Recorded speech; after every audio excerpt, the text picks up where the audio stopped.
know, I've watched you. Sometimes our people disagree with you, but I mean, I understand some of your approach. I mean, sometimes we take a hard bite. It helps us as politicians. Nowadays, when I listen to you, I even panic. Why? Maybe, hey, Why do you panic? the way you, Papa, you know Papa. Figuratively, he bites as hard as he can. Okay. And of course, when he puts his fangs into you, you certainly feel it.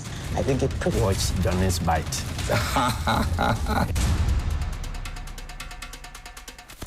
Bismillahir Rahman Rahim. Alhamdulillah Rabbil Alameen. Hasbunallah wa ni'mal wakil.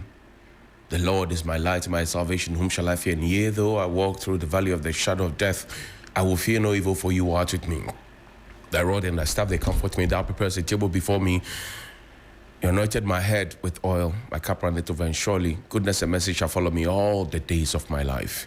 And I will dwell in the house of the Lord forever and ever. Amen. Assalamu alaikum. It's Friday, the 13th. Welcome to Johnny's Bite. And today is the birthday of a very, very special person in my life. Today is World Tuntum Broni Day. And to Yabiama, we pledge our love and support for you, and we want you to grow in grace and favor. Happy, happy birthday to you, Tuntum Broni Yabiama. Now, let's put a picture up there so people can see the beautiful and delectable Yabiama. Yes, yes, yes. Let's celebrate her this morning. Today is my wife's birthday, and let's celebrate her. Thank you. To all our listeners and to all the taxi drivers and the trotro drivers, we want to salute you this morning, and we want to share with you our heartfelt felicitations as well with you. Let's also say a big thank you and a good morning to the nurses and midwives. You are still our friends, so we say good morning to you. Please put Tuntum Broni's photo up there so we can see Tuntum Broni. Today is the beautiful, delectable, intelligent, smart Tuntum Broni's birthday. It's World Tuntum Broni's Day, and we want to celebrate her. If I celebrate other people, I should be able to celebrate my own. So put the photo up there. That's Tuntum Broni. Wahala for who no get wife. We be good. We no get wife at all too. Wahala for everybody. But today is World Tuntum Broni Day. Happy, happy birthday to you. Good morning to you, my good friend, Kozi Menu. Good morning to you. And you know I'm greeting you. Now, while I say good morning to our friends who are nurses and midwives, that's all I'm saying. I'm just saying good morning to them. I am not in the habit of responding to individuals. I am not. I do not personalize this platform, which gives a lot of knowledge and education and information. But when my integrity is attacked, I shall pause to ask questions. Because I can't do 419, I can't do Sakawa, I can't do Galamsey, I can't do fraud, any other thing. I can only pursue my journalistic career. And you know, what we do here is like what the lawyers and the doctors and all the other professionals do. They respect their seniors. So what I'm going to say now is not in the best of my heart, but I am deeply confounded because I have not attended any of my graduation ceremonies.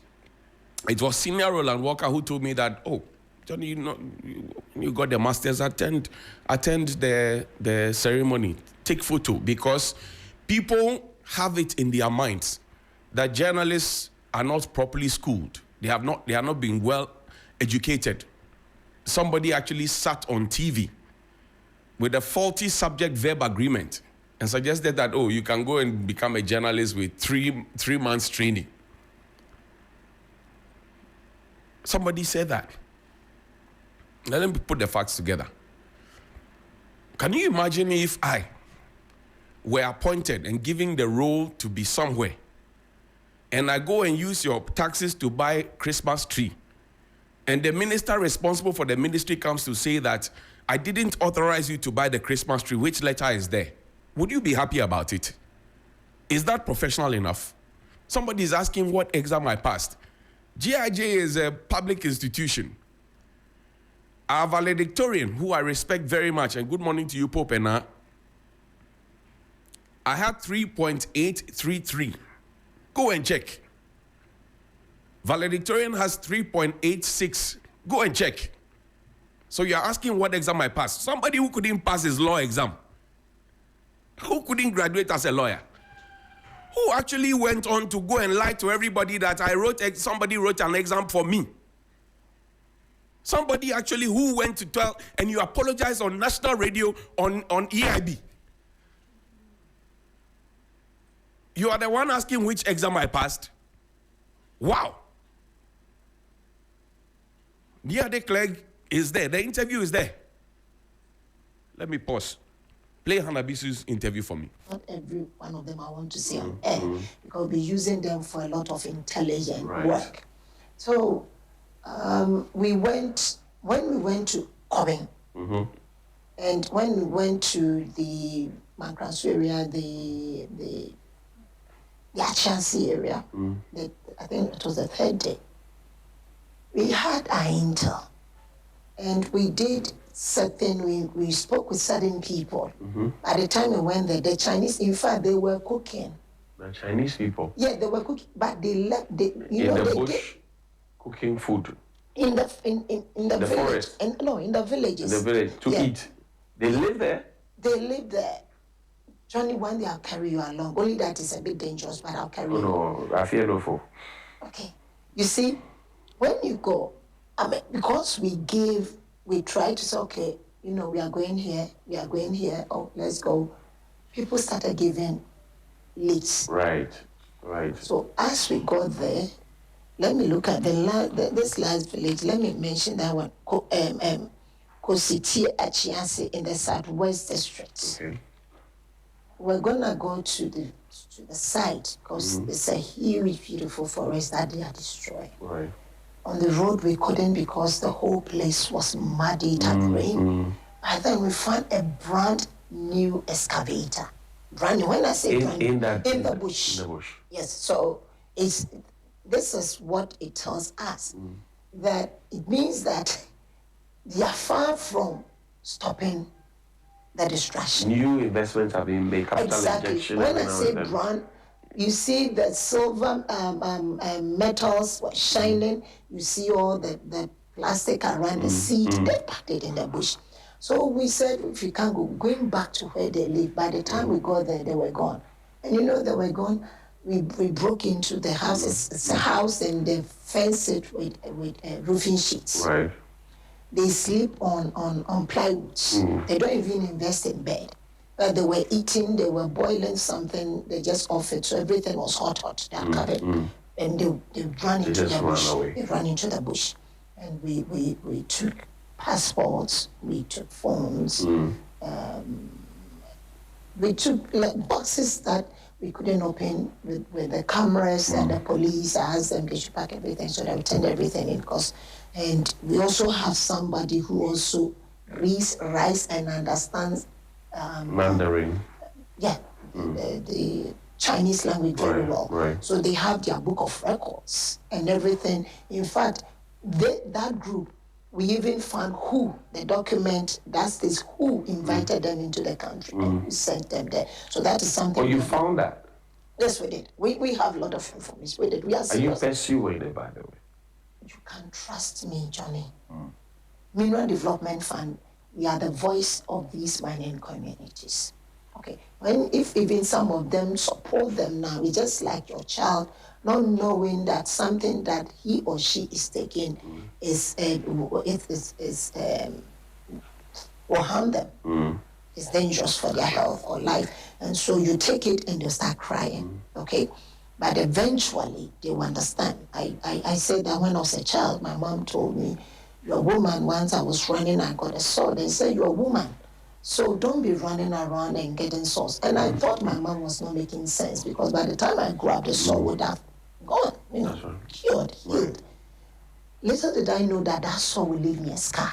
And that scar is on my knee. So I've kept it as a lesson.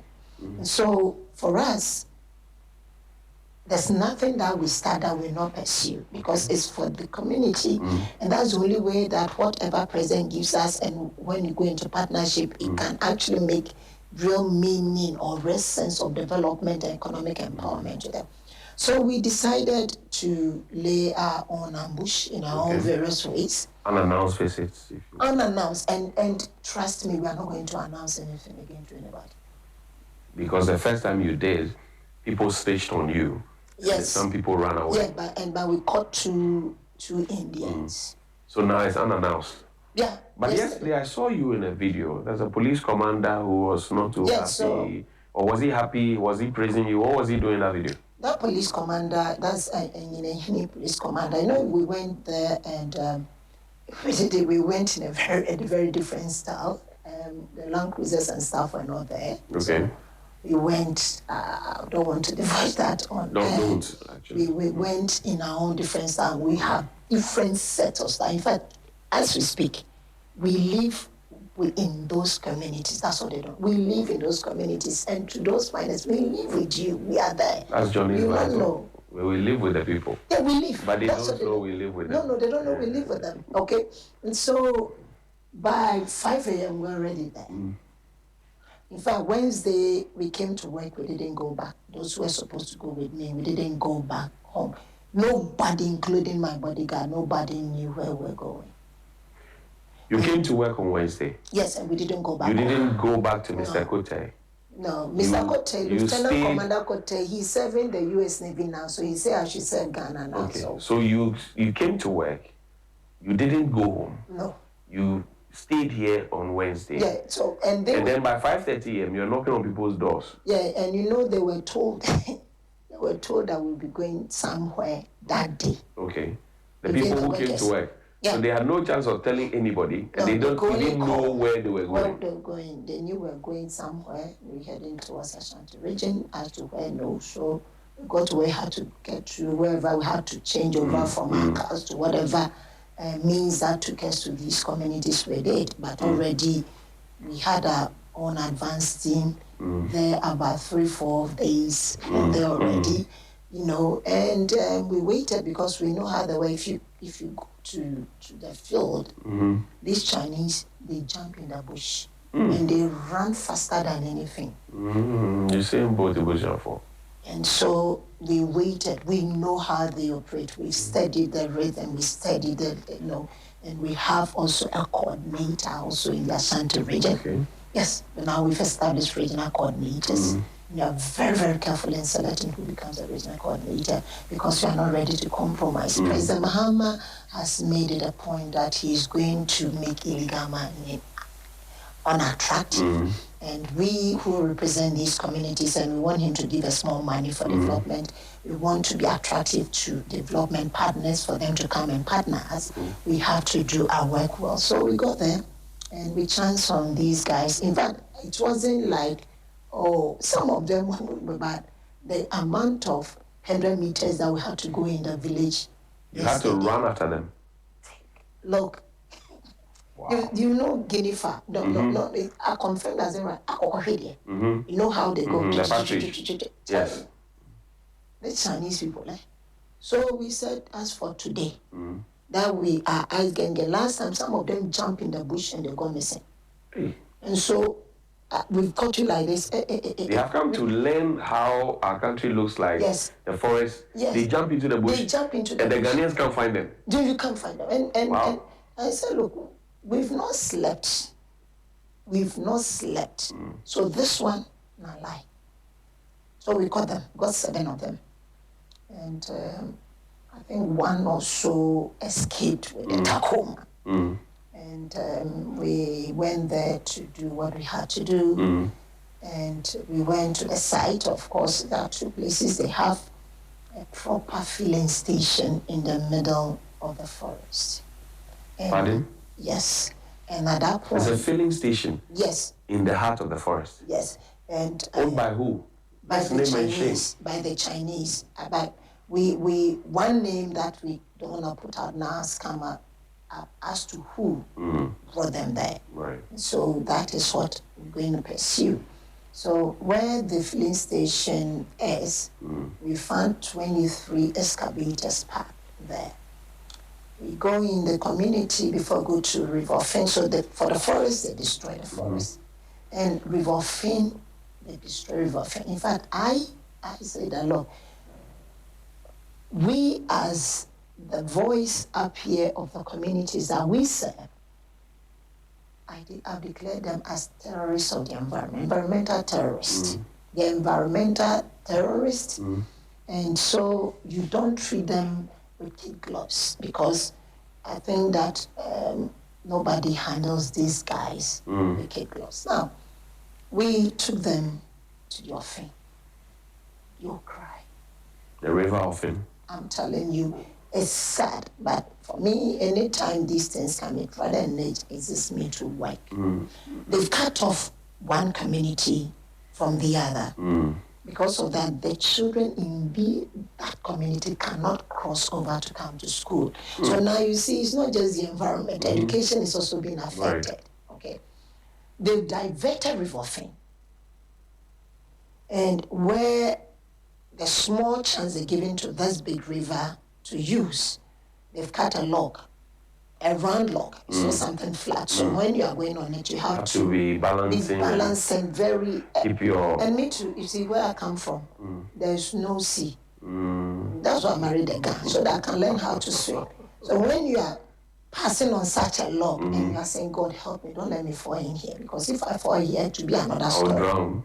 I can't swim. So we went with them, and in the village alone, within the community, there were 6 excavators and a dozer. Then we went on site. The whole site is offing. They diverted and they are mining in the riverbed. Destroy offing completely. The river offing. The river offing. That we read about in our social studies lessons. I will take you there. Our Confrey is there. Now Confrey is in the, it's out there, so you can actually set and go there. They destroy offing completely. Dug. It's a vast area that they destroy. And you could see all the excavators. In fact, we did a lot of chasing. There was one point that one leg got stuck in one of this mud. When that happened, it. You were running after them. Oh, I was yourself. also running. Yeah, but who should do and you should stand? That's why we all went there. But you are the boss. You are supposed to be issuing marching orders. In Cuba, as a veterinary doctor, when I was in the university, I was made to go clean in a piggery. And your boss is that laborer. Before you teach somebody to do it yourself. So I can't be on a horse and I can't catch a car and restrain it. I was taught to do so. Because if I go on the field, I should be able to do it myself if I can direct That's somebody. a Cuban training. Exactly. This efforts that you're doing, and I'm interested in what happened. I saw you with that police commander. Yeah, so I want to know what happened when you took the people there. When we took the people there, after everything, we came back to the city. We came back. William Ashanti Region tells me that you were accosted. Yes, that's They in the came village. with armed men. Yes, Who sent them? Who are they? Did you identify It's them? the police. It's that commander. Why I say it's that commander is that because he did it twice. Now, when we went with them to their place of abode for search to go on with the cameras and everything, and what we needed to take for evidence and stuff we took. Then they came. In fact, the entire community came there. They were very happy. And I took my time to address them, who we are, reminded them what we discussed the other time, why we are here, and to tell them not to accept such things. But the Chinese, they've taken over the village, so everybody's afraid of them. There were arms, they have ammunition, all these things were back there. Well, then some of the villagers came running. Hey, some thugs have come in, they are holding guns, they are holding machetes, and they are in vehicles, some are on motorbikes. I said, okay. What? Were you scared at that point? No, I wasn't. I was thinking very fast how to what to do so that these guys that we had handcuffed are not taken away by from anybody. you. Yeah, from us. You wanted to hand them over to the police yourself. Yeah. So, not about, because if they come that way, it means that they just want to take them away. Right. And then go free them somewhere. Right. So we went out there, and I quickly told the police, I said, flank them. You go ahead and take them to the cars and make sure they are secured in the vehicle we provided. And when we went to, that was a horror movie style. One of my drivers couldn't even move the car. They shooting left, right. Of course, we had journalists, so one of my concerns was the journalists and the residents of our country. Obviously, they were running for their lives, and for quite some time, there was that exchange of power. But sometimes the police would not even respond, but they were just going with machetes, hitting the cars. We not let you go. You have to release these people. And I said, okay, and you're handed here. You live for a good cause, and you die also for a good cause. At least it to be said that this is what we try doing. The only thing, I didn't want anybody who accompanied us to get hurt. And by the grace of God, by His mercies and help, we were able to get out of there. As we're going to go to the main tarred road now, when we got to the police station of Hini district, these guys were there again, and they blocked the road, and they were directing us. The vehicle that was carrying the Chinese to go to the police station for us to release the Chinese to the police command. I see. So at that point, I got out of my cab because I heard when the thing stopped, and I said, what's happening? Because I wanted to make sure that I got to Mass. Then they said, oh, they've made them, the police have made them to block the road again, that we should bring, the 7 Chinese to them. So I quickly communicated. I got down. So when I got down, attention came on me. Because once you get down, people will dance and the people will say, okay, madam, get down. I said, no, me, I was not taught to go to war and run. No. Cubans will tell you, hasta la victoria siempre. What does it mean? Victory always. And so and they say, Mori por la patria is bibi. If you die for the country, is to live. Okay? And this patria muerte is the motherland or death. So it means that when you go for certain things, you don't run because there's something. And as a leader, if you run, then all the others... You disempower your people. Exactly. My father would say, when sea dries, we go by land. So I got up, and immediately I got up. Now attention was on me. So I signaled them to speed off with the Chinese straight to Kumasi. Then I went to the station. I said, what is it? Oh, because we had, I said, no, there's no problem here. You are the problem because we were passing. You brought these thugs to attack us in the village. Now we are here. We are passing. You got them to block and we should bring them. Last week when we had these 2 Indians, you did the same thing. You wanted us to... Oh, this is not the first. No. And that time, you see, when you are going, once they see you, then they'll call. Intel and one of our workers who went and lived in at that place for days. The day before we went, there was a police officer. Albeit his uniform had gotten dirty, but he was there with an AK-47. Patrolling from one illegal site to another illegal site, and these Chinese people were working. And so, if we've come, we didn't come there to tell you. We are coming to work for the community, serve, and those that we trust at this point that we go. Let me say, let me give thumbs up to the regional commander and his deputy commander.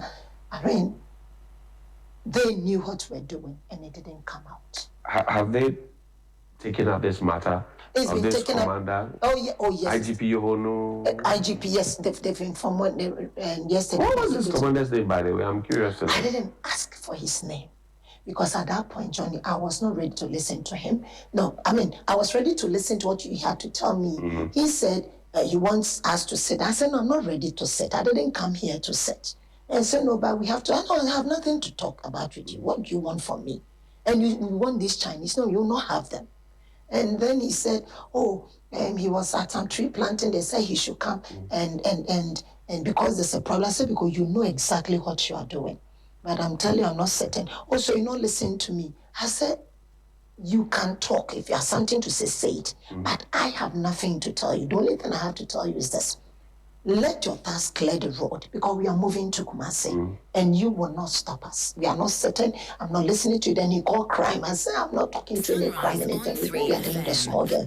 It's not happening. It's not happening. So Ansi was there, and I went out of his when I told everybody that's on board.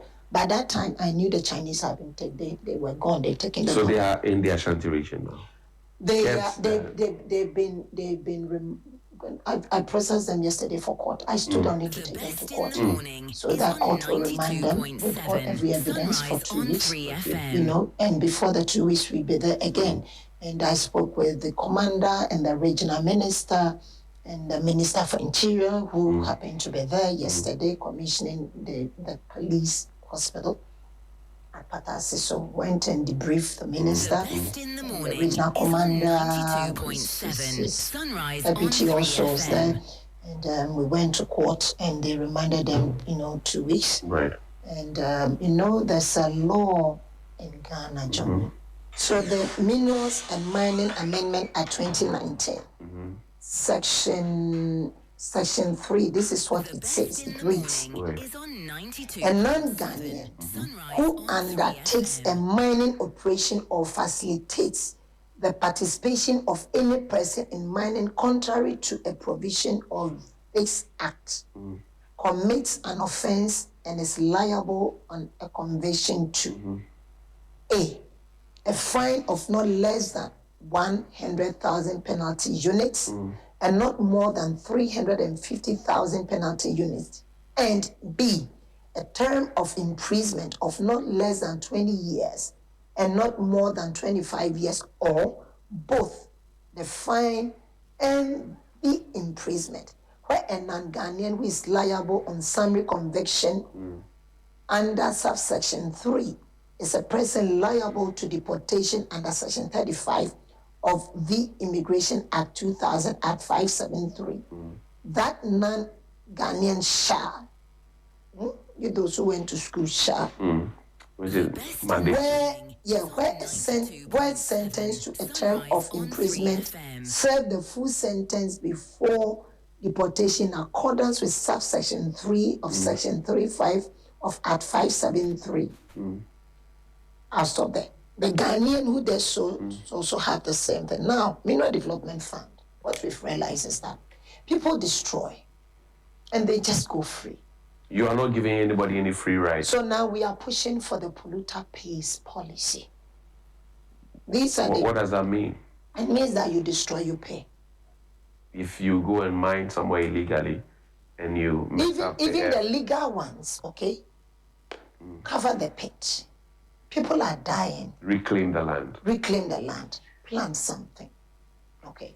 People are falling in these pits. Yeah, like Etiwa West, a 7-year-old boy, and one man fell in a pit and died.